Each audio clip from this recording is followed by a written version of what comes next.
Hey everybody, my name is Sharif and I make Photoshop tutorials and speed art. Today is a tutorial. Skill level I'm going to set as easy, it's so simple, but hopefully I can show you some tips and tricks that you can include in your own pieces and you can become more creative with those. So let's get straight into it. Let's go File, New, set our canvas size to 1920 by 1200. Press enter and that's our canvas. Straight away let's put in a white background. And we want to get this image, copy the image, link is in the description as always, paste it in. Now we're going to want to move it to the bottom right of your canvas, hit Ctrl T, hold shift while you're scaling this up so you can keep the aspect ratio and make it fit nicely onto the edge of your canvas. Now hit OK.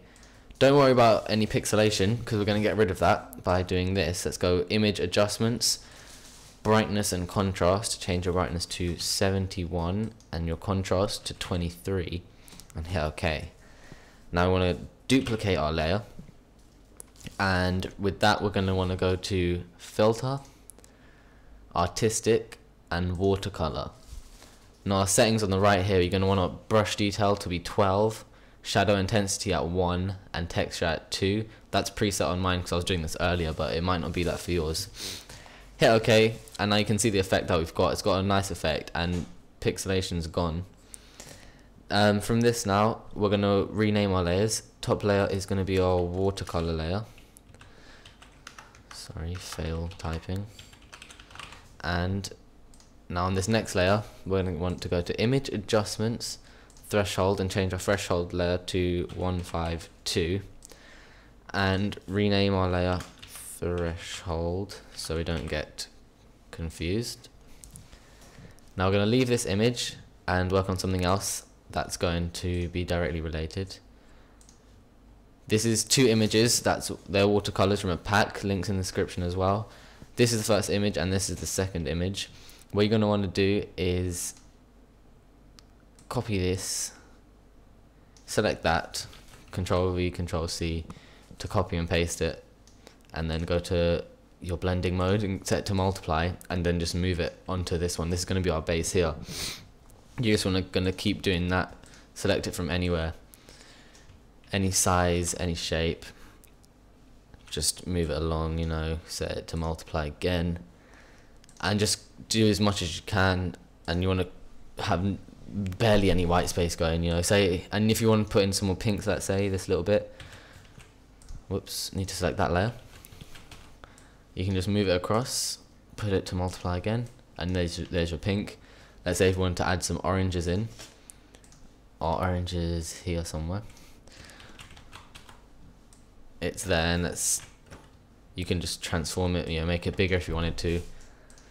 And essentially what you're going to want to try and get is that kind of effect, just a massive blob of colour in there. You can have little bits of white spaces because you're not going to be perfect, but you know, you just want to get everything in there, all the colours, make it very, very colourful. Then, now if we go to our original image that we were working on before, bring it up, as well as, we don't need this one anymore, let's close that. Bring them both up and drag this one into here. Line it up with the canvas, put it as the top one. Just before we do this, let's merge these two layers, Control E, so we've only got one layer here. Line it up nicely, and then you want to put a layer mask onto this one. Turn it off so you can see what you're working with. Press Control A to select the whole canvas, and then Control C to copy it, so now it's on your clipboard. Now you can deselect. Now Alt click on the layer mask. Now all we're viewing is what the layer mask is. So if we Control V and paste on our original image, put it here, and then deselect, and then hit Control I to invert the colors. What this is doing is the layer mask is now going to hide all of the blacks in the image and reveal all of the whites that are underneath. So that's going to be our colors here. We can click back and you can see on our effect what happened there. Let's turn that off, and that's our general effect that we're going for. Now what we're going to want to do is, you can see it's not quite complete.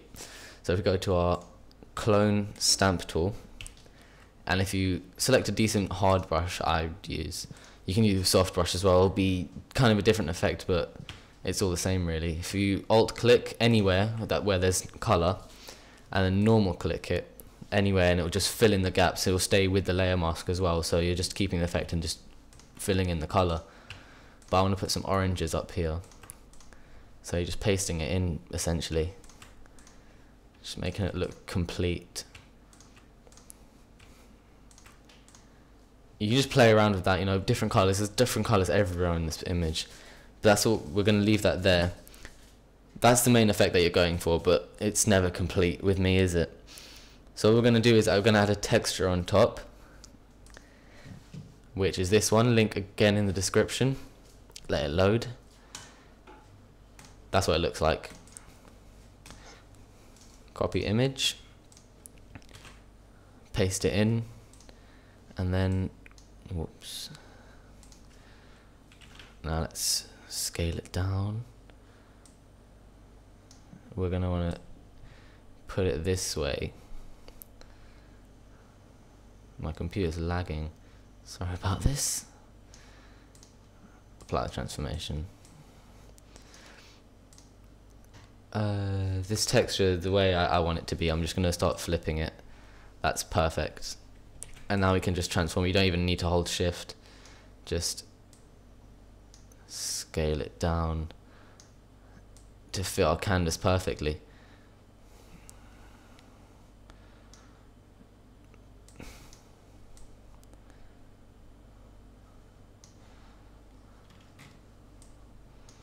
This is a mess. Right.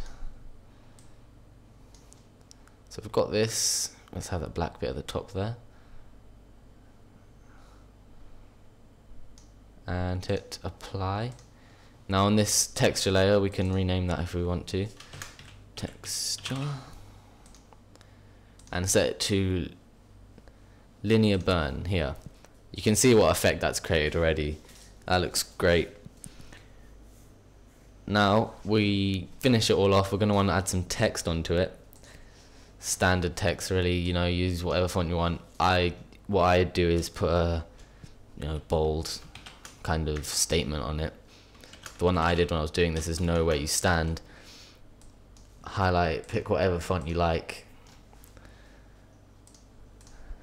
You know, do whatever you want. You know, what I would like to do is put different text, so different layers onto it, and then have different fonts, different sizes, and I'll show you my end result now. And here you can see this is my final piece, what I end up doing.